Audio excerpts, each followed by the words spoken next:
I feel the need to start with a warning, because what I'm about to share might sound like it belongs in some overdramatic film, but this was my reality. She was convinced her secret would stay buried. She thought I trusted her too much, that I'd never notice, that the story she fed me would hold forever. But when everything unraveled, I caught them together, and that image will never leave me. It didn't explode all at once. It started in whispers, in little shifts most people wouldn't think twice about. For years, I believed my marriage was solid. We had routines that felt comforting, inside jokes only we shared, rituals that defined us. Every morning she'd leave for work with a kiss, coffee in one hand, keys in the other.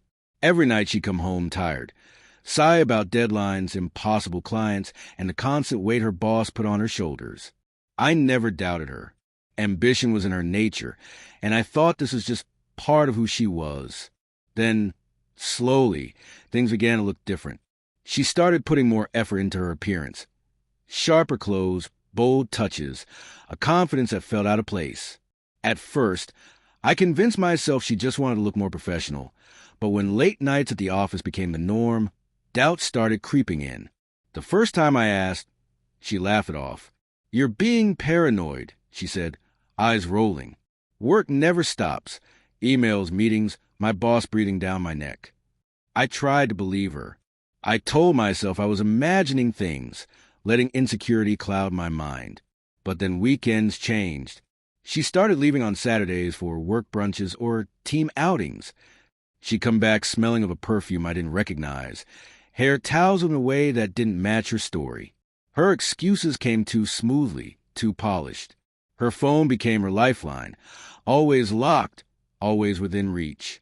She even carried it to the bathroom at night, where I could faintly hear alerts behind the door. That's when I realized the woman I lived with was no longer fully here. She was drifting into a life that no longer included me. One evening, her lie cracked. She said she'd be stuck late again, but something in her tone felt rehearsed. So instead of waiting at home, I drove to her office. The parking lot was empty, the building dark. My chest tightened as I sat in my car, the truth pressing in. The next morning, I asked gently, not accusing. "I swung by your office last night to bring you dinner. Your car wasn't there. Where were you?" She froze just long enough to give herself away, then smiled. "We went out for a late dinner with the team. Networking, you know how it is." The way she delivered it almost made me doubt myself. Almost. That moment told me everything I needed. I had to see for myself. I began noting her patterns, memorizing her excuses. And then one night, everything lined up. She said she'd be tied up in meetings. But I already knew her boss's habits, the places he liked. One of them was an upscale restaurant downtown. I drove there, parked a block away, and walked past a window. There they were, seated in a corner, closer than colleagues should ever be. His hand rested on hers. Her laugh soft in a way I hadn't heard in years. My world cracked in silence as I watched. But I didn't go inside. I needed more than this. So I followed them when they left. Not to the office, not home, but to a hotel.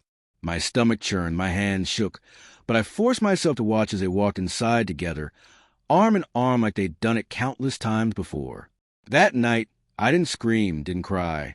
I just sat in quiet, replaying it all, realizing how wrong I had been to trust so blindly. The next day, I put the evidence in front of her. The dinner, the hotel, the lies.